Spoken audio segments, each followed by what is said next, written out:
going on, guys? Your boy One Saul, and I'm joined by my good friends Jeremy and Jacob. What's up? And as of now, we have finally finished the very first Kameha Con. How y'all feel, guys? Ooh, it was a con. It was a con. It was a very good one, and I think one of the things that I'm really excited about, knowing that it was our first one, was that we actually did a lot of stuff. We did a good amount of stuff here. We met a lot of people. I got a lot of signatures. Got a lot of cool merchandise and stuff like that too. And man, y'all want to talk about a couple of your favorite things and your favorite moments? Definitely the YouTubers panel. Just kind of, it's really cool. Got to see a lot of different, big successful YouTubers. Comic Drake, Masako X, Jax Blade. Jax Blade was there. That's right. and Quaman. Those were the ones that I was familiar with, so obviously those are the names that stuck. And my live action, right? Yeah, anime live reaction, and Vegeta, Prince of Saiyans, was there. Yeah. So definitely, I think out of all the panels we saw, that was probably the most engaging. And probably where we got maybe the most insight on, what it's like to be an up-and-coming YouTuber. Because, I've been trying to get this going for a little while. They're about to get started a little shortly, so, As soon as we can get the kind of hardware and software and stuff, got camera, got mic, just need the computer up for the snuff and kind of then the software and all that kind of stuff and how to use it, and then hopefully we can get up and kind of use their tips to make some engaging content that'll just kind of be fun for us to make, Keep an eye out in the next 6 months, maybe. I don't know. We'll see. Let's hope it gets there. They're going to get there. And besides, as time goes on, I'm going to see what I can do to get them involved more so in some of my videos as well. But kind of transitioning from there, what are some tips to some people, we'll start off with that you think that want to get into the con next year? What is some advice you want to tell somebody on your experience and what they should look forward to going in next year?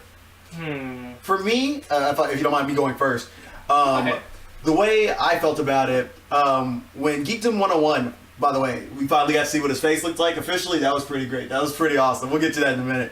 But when he announced that the con was actually going to take place or whatever, as soon as I got home, I was super excited. I'm a really, really big Dragon Ball fan. I went out and I bought the $200 VIP pass. And I don't know if things had changed on the website based on when I read them the first time or based on how it was described in this video description. But a lot of things were very unorganized. You can tell that this was definitely their first con. So I give them a little leeway on that. There was instances where I would actually get in line and I knew that I should be able to get into certain places. And the way that things were structured, you'd have people with premium passes and general admissions. And even though I should have been able to bypass certain lines or whatever, there was opportunities where I almost didn't get into certain panels, and then when I did, I'd sit on the floor. And it's not it wasn't too bad because I got to get into the panel, but I just think that the way it was handled should have been a little bit better. There was one of the lines I was actually sitting in to get an autograph from Sean Schimmel, the voice of Goku from the Funimation dub, and I was waiting in line for the longest time when they combined in line for both the VIPs and the premium passes. Luckily, towards the end of that, however, they ended up separating us, so that way VIPs separated from the premiums and separated from the general admissions, and I was able to actually get my edition of Dragon Ball Z, the 3-in-1 signed by Sean Schimmel. Got the voice of Goku. That's pretty awesome, right? And so I was able to finally get that, and especially in time because I know that not only did I have a Dragon Ball FighterZ tournament to do, I didn't want to spend all my time wasting in that line all day. So if I had one gripe or if I had one thing to look out for, if you're going to do VIP, just, be a little lenient with them. Know that it might take some time to see if it might work out some of the kinks they had with getting it set up the first time. But all in all, the way the badge system works, I think it's done pretty good. I think they started figuring it out by day 3, so next year I think they'll have it down. I really think next year's will be way better as learning from this year, kind of getting out some kinks, some of the issues with VIP passes, and people okay, we let VIP passes in first? Ooh, we have no room for anybody else. Yeah. I think they'll get that figured out. It seemed like by Sunday they had really figured out the line process. I mean, you were able to get up Rio Hirakawa. I really hope I said that name right. But he was the original Vegeta. Yeah, Right in from Japanese. It had a monster line. 5 minutes with the VIP pass. Oh yeah, that was amazing. That was the best instance of having a VIP pass and getting the perks from that. That was amazing the way they handled it. So I think next year it's VIP, maybe not. So be a little careful. I was perfectly satisfied with the premium pass myself because I wasn't really interested in any of the signatures. So I don't know what else perks. So I was perfectly satisfying with the premium pass for just being Could able have to. done with the T-shirt, because I'm not sure the extra from like 90 to $200. It's a cool T-shirt, but again, not $110 T-shirt. And so, actually compounding off of that, the way I'd originally heard it, I thought that along with the VIP passes that we got, we had, I was assuming guaranteed autographs from the different cast members, but apparently you still had to get in, you got to bypass a lot of the lines, and then for the autographs, it was still about $30 each. And then you also didn't get invited to the meet and greets, which actually about a $75 upgrade to whatever you wanted. So if I wanted to meet with Sean Schimmel in his meet and greet, that was an extra $75. If I wanted to get with Chris Sabat in his meet and greet, that was another $75. So if you wanted to essentially meet with all the different voice cast members, you're spending an arm and a leg. That's just putting it mildly, I think. So yeah. Again, maybe they'll change it next year. You'll just have to keep your eye out on that and just kind of be aware of that. yeah. So let's talk a little bit about actually getting to the con day one. So one of my favorite things was, oddly enough, waiting outside. Because being able to see everybody as hype as they were, being able to see everybody in their cosplay and just everybody anticipating it, that was just something to see that everybody in this fandom is family. That's something awesome. Interacting with different people, just randomly standing next to some guy and like, yo, jump! Or whatever as they're walking by, it's kind of fun, Got a little bit there, so I would kind of say if you're not really into standing around, double check the schedules, it wasn't what we were thinking it was, but that was just on us. Maybe kind of scope out the place before you go, We did a $10 parking right by there, but it was, you park and you stay there. So since we had gotten there so early, we were there at 11 and it didn't open until 1, even 2, we were just like, well, I paid $10. I don't want to go nowhere else. So it's like, I think it kind of helped that it was raining. Although, walking in the rain wasn't too bad. It's just like, we had to walk somewhere else to go get our food, and just kind of, all that kind of stuff. So maybe double check. It was fun still. But if that's not necessarily a thing, just kind of, this might sound kind of dumb and we might be like, well, yeah, of course you gotta do that. What it doesn't. But, make sure the schedule kind of says what you think it says, That's kind of something, but I don't know, it was kind of fun.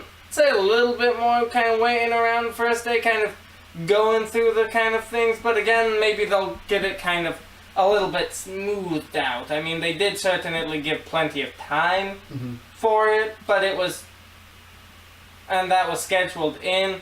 But I still think there's probably things they could have done to make things go a little bit quicker, a little bit smoother, so that way, they could have started that big panel a little bit earlier so that people had a little bit more time to kind of go down onto the floor without missing out on as much as the panel. Okay. Definitely. So, alright, next question. How'd you feel about the vendors? So now I'm not talking about the artist alley just yet, but the particular vendors that we saw walking around with all the different merchandise and stuff. How'd you feel about that? Honestly, I think they were pretty cool. It's always cool to go see what the vendors have at the con. My one gripe was honestly the diversity of stuff. There was a ton of other anime there, which is I love other anime, but this is specifically Dragon Ball, so I was really hoping to be able to go and see Dragon Ball merch that was any of their. I was kind of disappointed when I saw, hey, I could get a Red Ranger helmet, but at this con, I kind of want a Great Saiyaman helmet. Or ooh, cool. That's an awesome, tons of awesome, Overwatch stuff, there, Soldier 76, saw this awesome Soldier 76 jacket, and it's I'm a sucker for jackets. So it's ooh, that's nice. But, what would have been cooler at this is if I could have gotten me a Trunks Capsule Koi jacket. And just, these might sound like kind of small gripes, but just kind of, for a Dragon Ball Con, it would have been a little bit cooler to see more specialized Dragon Ball memorabilia, They had, your basic stuff, the Dragon Balls, which were really cool. They had lots of kind of pops and figmas. There were some, I think, kind of honestly, the coolest merch we were able to get were these kind of exclusive Kameha Con coins, you know, if you want to let them see a little bit closer, you know. That was kind of cool, you know. It's got that on one side and then the kind of logo and official. There's only 500 of them, each of them serialized. So, you know, it kind of felt almost like I had to get one just because what better way to commemorate going to Kameha Con than with an actual kind of event promo coin or whatever. I mean, I get their pops, but not being into pops, and the pops being kind of arm and leg, kind of like 50, 60, even like saw an exclusive golden Frieza pop for like $400, and it's like, whoo! But, you know. It was a Comic-Con exclusive one, so they had brought it over to resell from San Diego, so if you're a pop collector, that would have been awesome, but as one who's not... Makes sense. Makes sense. I think my only gripe with the vendors is kind of like what you guys were saying, trying to bounce off you guys for a little bit. One of the things that I think that would have been more to the con's benefit would have been if there was a little more diversity, not just because we were expecting more Dragon Ball merch, but like for the most part, every vendor was basically selling about the same thing. You had a bunch of people selling like weapons. If you go to one booth, they have a set of weapons. You go to another booth, they have a bunch of different weapons and a bunch of the same weapons. If you go to one set of people selling pops or whatever, you can find a bunch of the same pops over there. It was like you wanted more diversity within this set of anime merch that you're selling, and I figured that'd be hard, honestly, because there's only so much that you can do with the community that we have.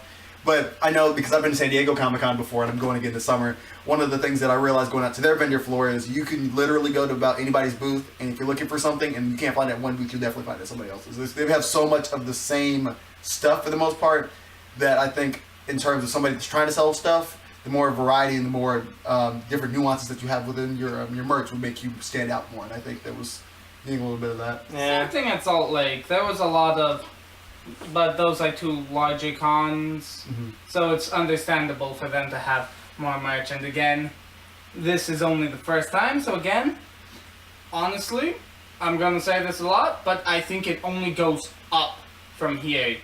It's the first year. I think next year there will be more people interested, bigger cons, and like all of the kind of flaws here will be remedied next year.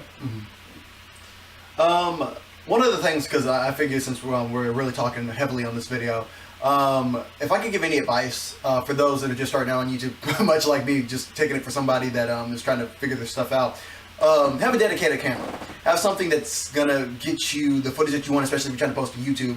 I kept running into problems with my phone not wanting to act right. I kept running into problems with my phone wanting to die because I'm trying to take all these videos and whatnot, and not having a spare battery to keep everything charged the way that I expected it to.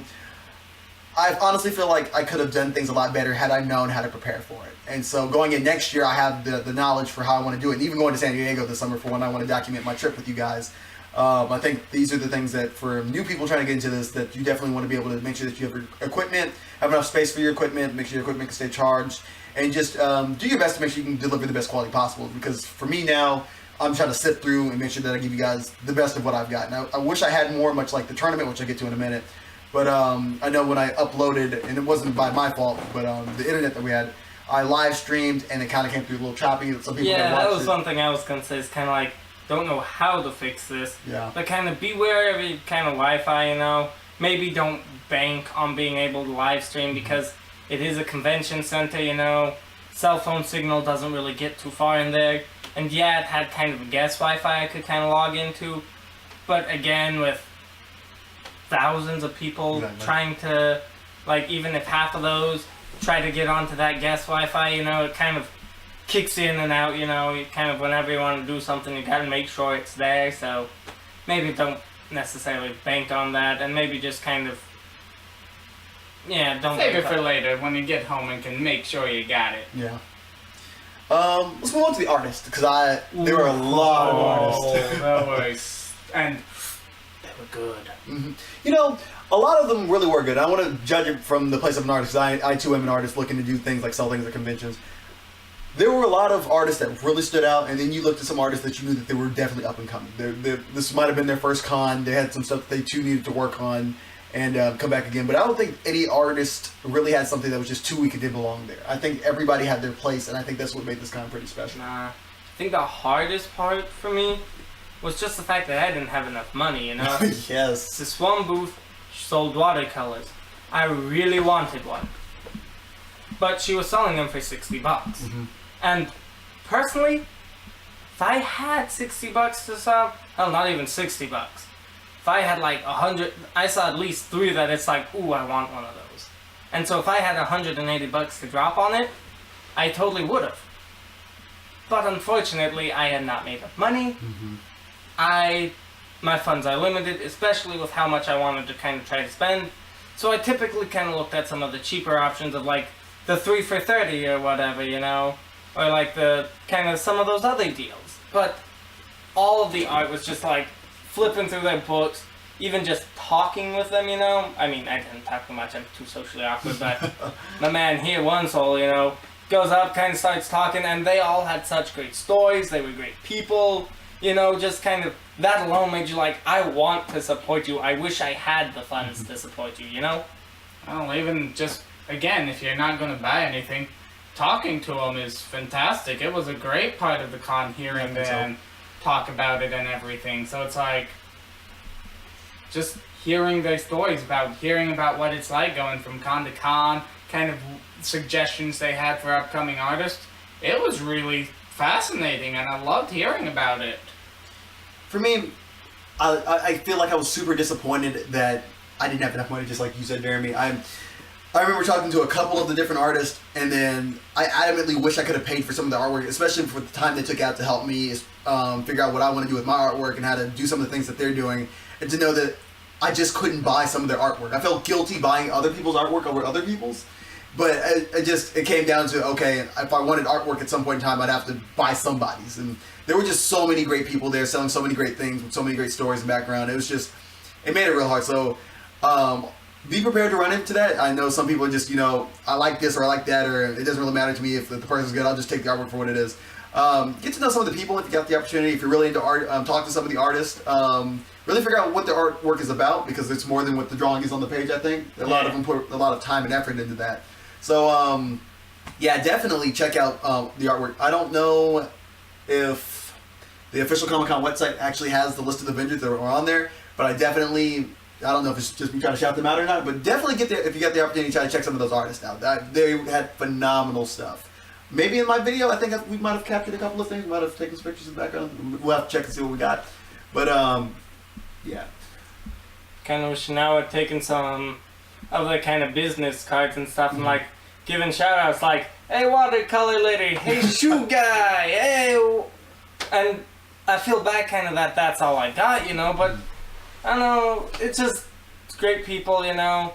If it is on their website, maybe go and check it out, you know. It just so much good stuff there. So it was cool walking around that floor, 3 days of it, and I was still finding like, oh hey, I didn't see this before. Yeah, that's so true.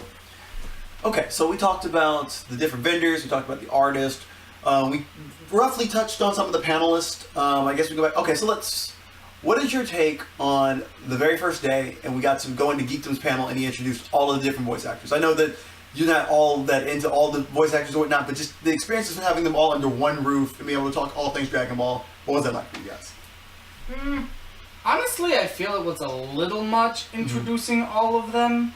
Kind of, they brought them on, couple like, kind of trying to break them up into kind of the categories and everything of like where they appeared, such as kind of the side characters, the villains, and everything. So it was like, there were a couple of them, like, I really enjoyed when like Boo and Hercule's voice actors and like Goten's voice actor came on, and really enjoyed that. Then they came on then Whis and Beerus' voice actors came on, and I really enjoyed those.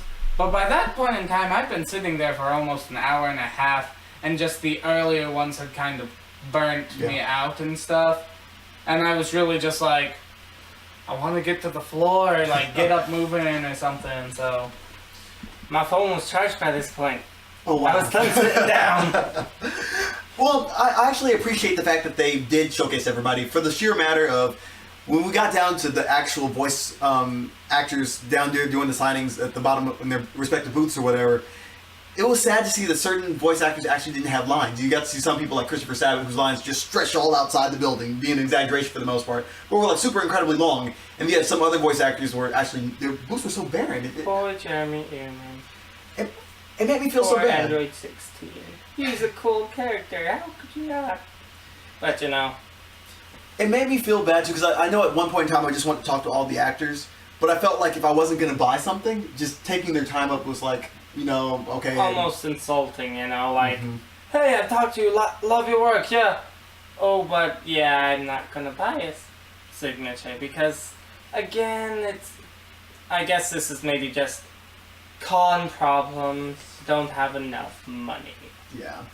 I'm not recommending by any means necessarily coming in with thousands of dollars trying to do that. That's ridiculous. But I just, you know, I guess that, like you said, it's just con problems. You gotta, some people have to pick and choose who you pick out from the crowd as, oh, that's my favorite character, or I want this artist to draw this for me, or I like their artwork, or this particular vendor has such and such. It's just so hard, and I honestly respect everybody that came out here and showcased something this weekend. Yeah. I mean, it's like I felt bad when I saw that booth, but I think if like you compare it like, again, Jeremy Irons? Or, Ehrman. Jeremy Ehrman, it's like, I saw the characters he portrayed as like Android 16 from Dragon Ball, Magellan from One Piece, Tauros from Fairy Tail. And a guy from Yuri on Ice. It's like, okay, cool characters and I like those characters, but they're minor characters versus Almighty Christopher Sabat, who it's like, I wanted to know some of the characters on his banner that I didn't recognize, and I still didn't know where they are because he voiced so many characters. Right. So I think it's just they come in knowing that, and it's like not to feel too bad because they still live in their dreams and probably having a lot of other projects that they work on that go beyond voice acting. Can I just mention how by the people I did get a chance to talk to, I don't know if they were just putting on an air or just kind of changing their personality a little bit, nobody came off as unapproachable. I honestly think as I approached the people, I was the unapproachable one. Like, I had so many questions. I was trying not to fanboy with everybody, but like, everybody was just so down to earth. Like, I figured they've all done cons and stuff before, but it was just knowing that I didn't need to be intimidated by these people. They were just as eager to talk about the things that they loved as I was eager to talk about it with them. It was just a great time. And even with the language barrier between talking to Ryu Horikawa for a little bit, it was real cool. Sean Schimmel actually talked to us. We were just kind of standing waiting for an autograph, and he actually turned and talked to us, and it was like, you're talking to me. What do I say? It's like, yeah. And I mean, also because speaking about approachableness, it's the one who told us we were on, and it's like, oh, a couple of kind of disgruntled, grumpy face or whatever. I can't remember exactly what he said. Twins, and it's just like, I was just like, I didn't know what to say because we were just waiting for him to get his autograph. So it's like, I guess it just kind of happened. Yeah, I guess it just kind of went in there, arms crossed, kind of just like, just Glowering twins. The glowering twins. So it's just kind of like, well, I was just waiting. I wasn't actively kind of thinking about anything or kind of doing anything. We weren't doing anything like that. So we just kind of, I guess, just resting their faces. So, and kind of arms crossed just because, I don't know, for me that's more comfortable to kind of keep my arms in rather than just. So it's just kind of, and he was the one who spoke to us, like, one of the guys, it's like, oh, they sound the same. They even have the same dialect of speech, and he's like, oh, so, well, I kind of was talking and introducing, but kind of like, Yeah. speak. So that way they could kind of hear, and they thought it was cool, and so it's like, I don't know, just kind of how, I don't know, approachable and cool these voice actors were. It's one thing that was like, almost wondering, it's like, because we're the kind of, Can I invite you to lunch? yeah. You can pay, right? Because you're probably richer than I am. Okay, so I feel like I should be able to talk about this one a little bit more. You guys can chime in where you guys feel like it fits. Yeah. I kind of want to talk about the Dragon Ball FighterZ tournament. Oof. So this was by far my favorite part. Well, not by far. So I really did enjoy the YouTubers panel a lot. But for me, I feel like the $10 expense into this tournament was well worth it. 183 different contestants entered this tournament. Only a few made it to top 32. So for me personally, technically only 32 have made it to the top 32. You would think, right? Y'all know what I mean. So just talking about how I did, since y'all didn't necessarily get to see where I placed, considering all my live streams didn't work or whatever. I won my very first match. Yeah, that number. I won my very first match. Best 2 out of 3. Didn't take a loss. Made it to my second match. Was doing pretty good. Best 2 out of 3. Didn't lose one. Made it to my third match. Same old, same old. Best 2 out of 3. Didn't lose one. I'm feeling myself. I'm doing pretty good. I need to win one more match to make it to the top 32. And we're over here praying to God, because right now they can't find this man, and we give him about a 5-minute wait, 10-minute wait? Yeah, they've been calling his name for like 5 minutes, and the guy comes up and it's like, okay, this is your opponent, we'll keep calling him out. If he's not here in the next 5 minutes, we'll call his name again, and if he doesn't show, then you're on to the next 32. So we waited the time, and I'm just over here praying. It's not like I didn't want to fight somebody else, but if I can make it to top 32 without having to fight anybody, you know, I definitely would enjoy that. So He's kind of a wuss. He didn't want to lose. So they ended up disqualifying the man, and I made it to top 32. And we get a little bit of layover time, and then I go over to explore the con a little bit more. We come back, and I fight my next match. And I actually take my first L in this match. Like, for lack of a better term, not just overwhelmed, but this guy had a little bit of something I just didn't have. He had your number. It's like anytime I thought you would gain momentum, it was just like, whoa, I kicked to the face, and it's like, you thought you started a combo, but no, I shut you down. So luckily for me, because I did lose both of those back to back, it was double elimination, so I still had one more to play, and then if I lost another one, I was eliminated from the tournament. So I'm playing this other guy, and he's real cool. I've never seen anybody in the whole tournament play with Ginyu. Like, everybody's playing with Yamcha, everybody's playing Android 21, Majin Buu. Few TNs. A few TNs, right? Lots of Vegetas. Oh my and god. Goku Black.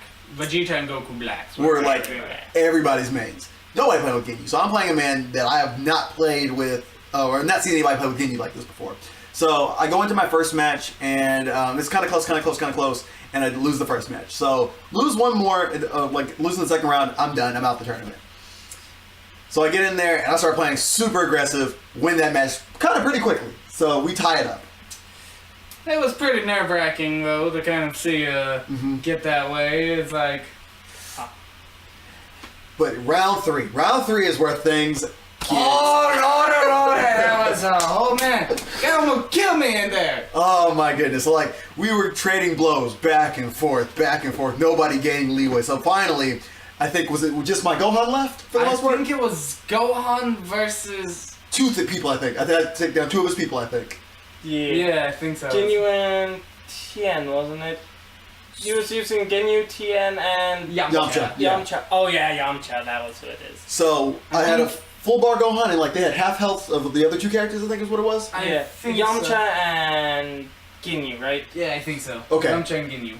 And so I'm over there doing my best. He's so slowly working down Gohan, and then I knock out Yamcha. So it's Ginyu versus Gohan. And so I think we're about neck and neck. He's pulling off a combo. I roll out of it, thank God. I'm pulling off a combo. He rolls out of it, thank God. And so finally, I think I unleash Sparking right before he's able to get to me. And because I think he's used his Sparking earlier in the battle. And I pull off a combo, and I kick him away, and he tries to recover it. Sweet vanishing at the right time. He wasn't ready for it, didn't block, kicked him off the ring, moving on to the next round.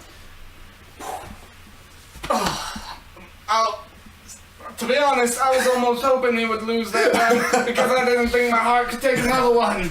It was so nerve-wracking. It was just, felt so good. So here we are, now we're in the top 16. Top 16, you make it to the stage match. So if for those of y'all that have been following my channel for a little bit, I posted a video a while back, and I participated in another Dragon Ball FighterZ tournament where I made it to top 8. And if you made it to top 8 in that tournament, you also made it to a stage match. So I'm back again. My last video, I lost stage match. I'm gonna do better this time. That's my goal. I've got to prove to myself that I can win a stage match. So I'm over here being interviewed by actual professional commentators and whatnot. I like my Wakanda necklace, Wakanda Forever, guys. Are we too white to do that? Nah, y'all good. Y'all good. Y'all get pass. So I'm doing pretty good. I'm talking to people. I'm getting ready to start my match or whatever. And then you realize that by the time you make top 16, these are the people that legit know how to play this game. These are like the top tier. If you don't know what you're doing, you're about to lose. So I'm over there holding my own. And I'm pulling off good combos, but it's not enough to like finish any of the matches. So I lost the first match. I'm going into my second one. I'm thinking, okay, all right, I got this. I'm a little flustered. I got this. I knock out his first guy. I'm still moving. He gains a little momentum. I'm getting a little momentum or whatever.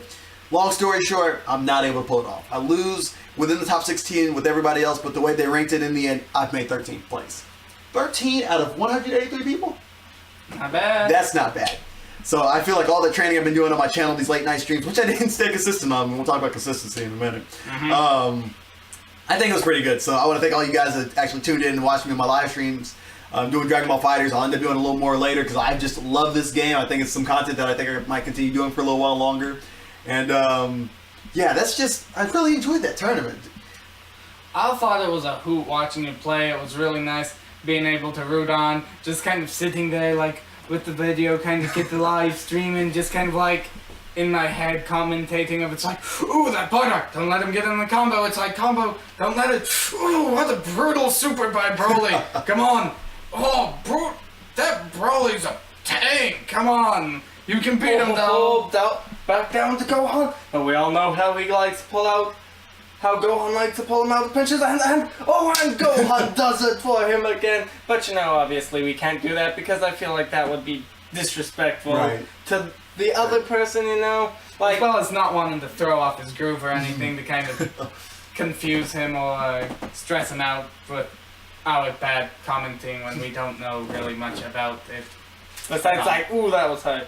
Although, I would have to say, we watched the match afterwards, and that was intense. That was a very good set of matches. She's using, like, Majin Buu, like, I've never seen Majin Buu used before. I mean, I guess that's not very impressive for me, but since I don't know. But look, she's going to town with this Buu, but she gets a knockdown. Her opponent she's down to, like, her half-health Vegeta, and her opponent, mind you, it's the guy who knocked him out in 2 rounds, he's got still one character left on full health, and then another one on half health. So they're basically tied up, but he has a full extra character, and she does it. She beats him with a half health Vegeta against his 2.5 bars of health left. It just there are so many people around. When she like uppercutted his final character with Vegeta, the entire thing just went. Oh my! It was goodness. intense. I think my only regret, and I partially regret it, we didn't stay to see who actually won the finals. Oh yeah, we never did. That was kind of a bummer. It's like, but not sure. It's like, again, watching those things, I was over here, I'd already chewed mine, I was chewing on his fingernails, trying to like, so nerve-wracking watching those fights. It's like, man, they were intense, like. They were really something. Yeah. Yeah. So so I think the only thing we haven't touched on, I think we might have mentioned a little bit in the beginning, now that we're actually trying to become like full-time YouTubers, among other things, mind you, we got to meet some of the biggest YouTubers out there. I think we mentioned some names before, and I'll actually put a video up so you guys get to see the full panel from what I've got. But how inspiring was it to see people talk to you about where they came from and give you advice one-on-one? How was that? That was, frankly, it's like, favorite part of the con. It like, I do not regret a thing. If it were only for that panel, I wouldn't have regretted paying the money I did or coming out here. Yeah. That one panel made all worth it. Really stoked the fire under you. It was so cool seeing these guys. They were so chill, like, you know, not to disparage actors or whatever, you know, because obviously, you know, this is a little bit more of a job for them. But they were just so chill, like, saying how, like, yo, for us, it's a privilege to just be out there, you know? They openly said, we don't make people pay for pictures, we don't make them pay for signatures, because for them, it's all about that. And there were so many times where they're like, look, these big stars, they have these big corporations, they have all the money to kind of drop into this, Exactly. you know, and build it. But what we have is community. We care about our audience. We listen to our audience. We are right there with them, responding. And that was some advice they had, is to give, to care, to love, you know, just to appreciate and to try to build a community. And to me, that was really inspiring because, I don't know, that's the main thing that drives me. I love talking about nerdy stuff. Mm-hmm. We all do. That's what got you to want to do this. Is just Exactly. just because there is not enough people to talk about what we love outside of the internet, you know? Mm-hmm. I mean, even here, we flew down from a different state in order to come to here and kind of be with our bro. So, I don't know, it just was so cool hearing them talk like that and made me kind of appreciate them even more. And I followed a couple of them, you know, already. I knew who they were. Yeah. But it's just like, you know, made me really want to like go and support them even more, seeing what kind of an incredible people they actually were. And that's the number one thing I think that you want to really hit on. These were people. These were actual people with literal backgrounds. They started from nothing, just like a lot of us are. They came from backgrounds of being bullied and wanted to make things of their lives. And they wanted to do something not for the sake of trying to make money, but to really live out their passions with each and every one of us. The same thing that we want to do with people. Yeah. So I think the biggest thing I took away from this, along with the thing I've been trying to talk about on my channel for the longest time, is trying to stay consistent, is trying to build a community. And I think everybody in that panel, more or less, if they didn't know who everybody was, wanted to be a part of that community. Yeah, it's like, they even like, you went up and got the picture, they weren't just like, okay, take a picture, cool, thanks for your support. It's like, no, they asked, like, all of them asked, hey, what's your name? Mm-hmm. Okay, cool, what's your name? What's your name? And like, actually was like, that's cool, man, and like, they listened, they took names, even if it's like, the fact that they even took names, I thought was just cool, because it's like, I know they're probably thinking, I'm not going to remember most of these guys, but it was still kind of like knowing that there's a guy named Jarek or Jeremy or Jacob to kind of support my channel and stuff and like share this love, part of the community that I'm trying to grow, is just phenomenal. Yeah. One of the things that I think that if I'm going to continue doing YouTube is I've got to own who that is, being a YouTuber. Like, I'm an artist, I want to be a YouTuber, I want to be an entrepreneur. There's so many facets to what I want to do. And one of the things that I think that I realized while talking to these people was that if being a YouTuber is what I want to do, I've got to own that persona. I was asked a couple of times, oh, what's your name? And I would tell them, oh, hey, my name is Jarek, I do such and such, such and such. But on YouTube, much like them, I'm one soul. To you guys, I'm one soul. I play video games, I talk about things from time to time as I'm trying to figure out my actual voice here on the channel. But if that's how I want to present myself, and if this is how we're going to present ourselves, these are the personas, these are who we should embody as we try to engage in this community, I think. Even on this, it's like I'm just kind of guessed. I don't have it, but it's like kind of got it planned out and stuff. So I feel like I should be saying like, yo, I'm not Jeremy. I'm Todd from Hope. You know, And I'm the Jack, so not Jacob. so it's just kind of like, I don't know, it almost like that moment from My Hero Academia where it's like, what's your name, boy? Midoriya. That's not right. And then he told him that, What's your name? Jakku. So that was like the literal, the light bulb clicked for me after leaving that panel. It really hit me with, you really got to embody this is the thing that you want to do, and you got to own it. So I'm not trying to get on the soapbox or anything like that for the smaller YouTubers, because I'm not all that big either. But I think that if you weren't able to be at that panel, one of the things that I really wish that you could take from what I'm able to tell you, and maybe the video that I'll post a little bit after this, is that if you're going to do YouTube, own every bit of it. I think that you'll really love yourself for it, and be able to forgive yourself. Like they said, one of the things was in terms of consistency and in terms of putting out good videos, it's not going to happen all the time, but you got to enjoy what you're doing and do it when nobody else is watching. I don't know. I like the comment that Comic Drake made. Is he's like, one thing you want to do is you want to fail fast. Yes, fail exactly. fast and fail hard, because from each of those failures, I think there's a good life lesson here in general, is like, from each of those failures, the more you fail, the more you learn. And you need to not be afraid of that. That, they were all saying like, a video like don't watch. They're always like, oh, don't watch this video. It's so cringy. But now it's like they each have tens of thousands of subscribers. People who love to watch them, us included in those. Yeah. And we just love their content, and you know, they started from somewhere. And it's just meeting them in person, you know. A lot of them, they were kind of awkward. They were kind of nerdy, you know. Their YouTube personas, while they sometimes came out and stuff, they weren't really them there. But again, that made them human. That made them just people. They desired that community with us, you know, so... The things that I took away from it were, one, consistency. Always kind of like doing consistency and, well, three things. Consistency, passion, and personality were the three things I walked away from it, and I just love that, of really like having passion for what you're doing, no matter what it is, and putting your own passion and personality into it to really own it and make it your own. Even, especially like for me, I don't know, I have a guy who looks exactly like me, so what is my personality or whatever, what is that, and like not necessarily liking mine, but really having that passion for everything nerdy, something I've worked hard to kind of get over, and because of bullying and being put down and saying it's like, it's stupid, it's for kids, but like hearing that passion and personality, that it's like, that is what draws people, and then kind of using the internet as a medium to find those people who like the same things as you do, and kind of those people who will appreciate your personality for what it is.